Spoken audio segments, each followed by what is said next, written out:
దశరథ మహారాజు ఆ రోజు బాధపడి ఆ రాత్రి భార్యకి చెబుతాడు, కౌసల్య, అసలు నాకు ఈ పరిస్థితి ఎందుకోసం వచ్చిందంటే, ఇంత కర్మ నాకు ఎందుకోసం వచ్చిందంటే, నేను చిన్నప్పుడు శబ్దవేరి మంత్రాన్ని బాగా సాధన చేశాను.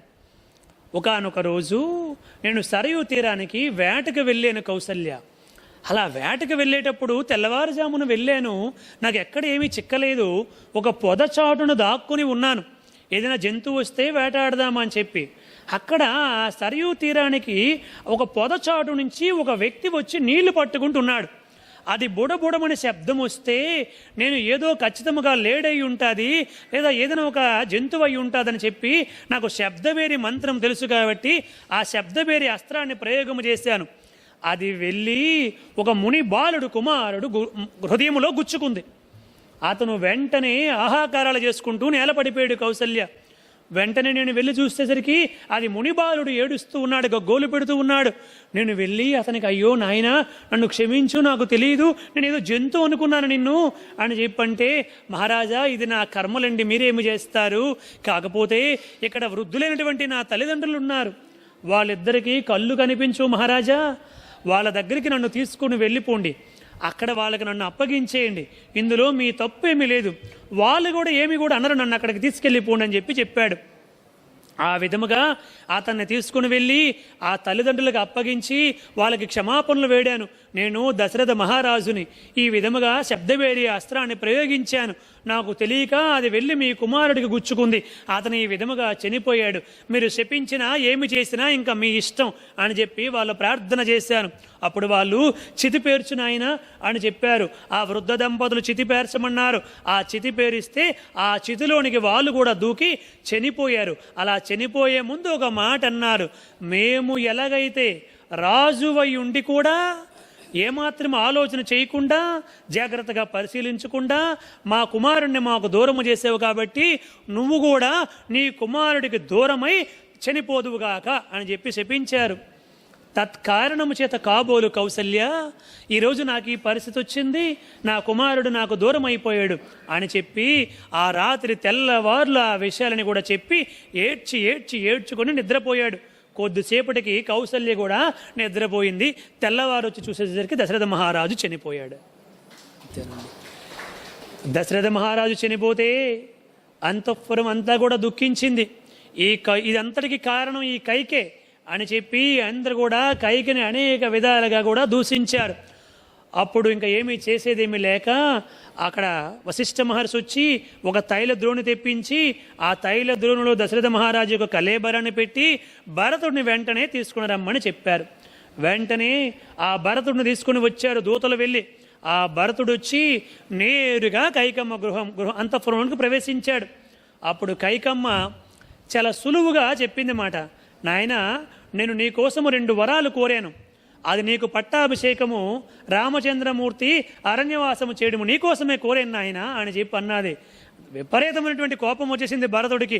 తల్లి కాబట్టి ఊరుకున్నాడు, కానీ లేకపోతే చిరశ్చేదనం చేసేసేవాడు భరతుడు. చాలా కోపం వచ్చింది, నిగ్రహించుకున్నాడు. మూర్ఖురాలా, నా కోసం అరణ్యవాసం రామచంద్రమూర్తికి అరణ్యవాసం పంపిస్తావా? నాకు పట్టాభిషేకము కోరుకున్నావా? అసలు నీకు బుర్రుందా అని చెప్పి అనేక విధాలుగా తల్లిని దూషించాడు. మరి తండ్రి ఏడని చెప్పి అడిగితే ఆ మాట భరించలేక నీ తండ్రి చనిపోయాడని అప్పుడు చెప్పిందండి. వెంటనే భరతుడు కూడా కూలిపోయాడు, ఎంతో దుఃఖపడ్డాడు. మరి రాముడు అని చెప్పంటే రాముడు అరణ్యవాసానికి వెళ్ళిపోయాడని చెప్పింది. ఇంకా వెంటనే భరతుడు దుఃఖాన్ని తట్టుకోలేక అనేక విధాలుగా ఏడ్చాడు. కులగురువు పెద్దలందరూ కూడా వచ్చారు.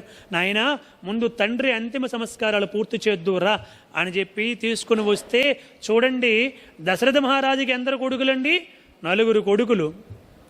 అఖండ భూమండలానికి రాజు. చనిపోయినప్పుడు ఎవరైనా ఉన్నారా? ఒక్కరు కూడా దగ్గర లేరు. ఏకాకిగా ఆ కొడుకు వచ్చి తలగొర పెట్టినంత వరకు ఉండవలసినటువంటి పరిస్థితి వచ్చిందన్నమాట. చూడండి, దశరథ మహారాజుకే అంతటి పరిస్థితి వస్తే ఇంకా మన బోటి వాళ్ళమి మనమెంత, మన స్థితి ఎంత, మన జీవితం ఎంత ఒక్కసారి జాగ్రత్తగా యోచన చేయండి. అయితే భరతుడు వచ్చాడు, ఆ తండ్రికి చేయాల్సినటువంటి అంతిమ సంస్కారాలన్నీ కూడా చేశాడు. ప్రతిరోజు కూడా ఎంతో దుఃఖపడుతూ ఉన్నాడు. ఆ 13 రోజుల కార్యక్రమం అయిపోయిన తర్వాత 14వ రోజు వచ్చింది. అప్పుడు ఒక సభను పెట్టి వశిష్ఠాది మహర్షులందరూ కూడా, నాయన భరత, నువ్వు లోపల ఎంత బాధపడుతున్నావో మాకు తెలుసు, కానీ రాజు లేని రాజ్యం ఉండకూడదు నాయన. కాబట్టి నువ్వు పట్టాభిషేకుడు నీకు పట్టాభిషేకం చేయమని కదా నీ తల్లి కోరుకుంది. కాబట్టి నువ్వు అంగీకరిస్తే నీకు పట్టాభిషేకం చేస్తాము, నువ్వే యువరాజువి, రాజు అవ్వాలి అని ఒక తీర్మానం చేశాడు వశిష్ఠ మహర్షి. ఆ మాట విని భరతుడు ఇంకా ఇంకా ఏడ్చాడండి. నా అన్న లేక నా కారణముగా ఇలా అయ్యిందని చెప్పి, నా అన్న అరణ్యవాసము చేస్తున్నాడని చెప్పి నేను ఎంతో ఏడుస్తూ ఉంటే నన్ను పట్టాభిషేకం చేసుకోమని అడుగుతున్నారా మహాత్మా, మీకు ఆ మాట ఎలాగొచ్చింది అని చెప్పి భరతుడు ఎంతో ఏడ్చి నేను వెళ్తాను, నేను వెళ్ళి నా అన్న బదులు నేను 14 సంవత్సరములు అరణ్యవాసము చేస్తాను, నా అన్న వస్తాడు, మా అన్నకి పట్టాభిషేకం చేయండి అని చెప్పాడండి భరతుడు. చూడండి, అంతే అలా ప్రతిజ్ఞ చేశాడు. రేపే బయలుదేరదాం పదండి, నా అన్న దగ్గరికి వెళ్దాం, నా అన్నని ఏ విధంగా నేను రప్పించిన తర్వాత నా అన్నకి పట్టాభిషేకం చేయండి, నేను అక్కడ అతని బదులు నేను వనవాసము చేస్తాను, 14 సంవత్సరములు అరణ్యవాసము చేస్తాను అని భరతుడు చెప్పాడు. ఆ భరతుడు యొక్క ప్రేమకి అందరూ కూడా ఎంతో ఆనందపడ్డారు.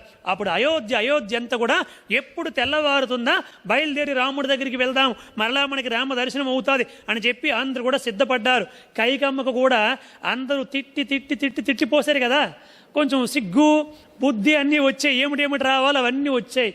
అప్పుడు వెళ్ళి కౌసల్య దగ్గరికి వెళ్ళి, నన్ను క్షమించు, ఎందుకు ఇలా జరిగిందో, ఎందుకు అలా కోరానో, నా మీద ఏ పిశాచం వాలేసిందో, ఏమి జరిగిందో ఇలా కోరాను, మొత్తానికి నాదే తప్పు కాబట్టి నన్ను క్షమించండి, మీరు అంగీకరిస్తే నేను కూడా మీతో పాటు అరణ్యానికి వస్తాను రామచంద్రుడి దగ్గరికి అని చెప్పి అన్నారు. వాళ్ళు ఏమీ అనకుండా సరే తప్పకుండా రా అని చెప్పి అన్నారు. ఆ విధముగా మరుసటి రోజు అందరూ కూడా దూతలందరూ కూడా ముందు వెళ్ళారు. ఆ రోడ్లన్నీ కూడా పరిశుభ్రం చేయాలి, ఎందుకంటే అయోధ్య ప్రజలందరూ కూడా వచ్చేస్తున్నారు కదా. అందరూ కూడా మరుసటి రోజు ప్రయాణమై రాముణ్ణి ఎప్పుడు చూస్తామా, ఆ రాముడి దగ్గరికి ఎప్పుడు వెళ్తామా, ఆ రామ దర్శనం ఎప్పుడు అవుతుందా అని చెప్పి ఆనందముగా అయోధ్య మొత్తం అందరూ కూడా కౌసల్య, సుమిత్ర, కైక, భరతుడు, వశిష్ఠుడు, జాబాలి, సుమంత్రుడు అందరూ కూడా బయలుదేరి ఆ యొక్క రాముడు ఎక్కడున్నాడో అక్కడికి ప్రయాణానికి అందరూ కూడా సిద్ధమై వెళ్తూ వచ్చారు. Thanks for watching. Please comment, like, share and subscribe our channel.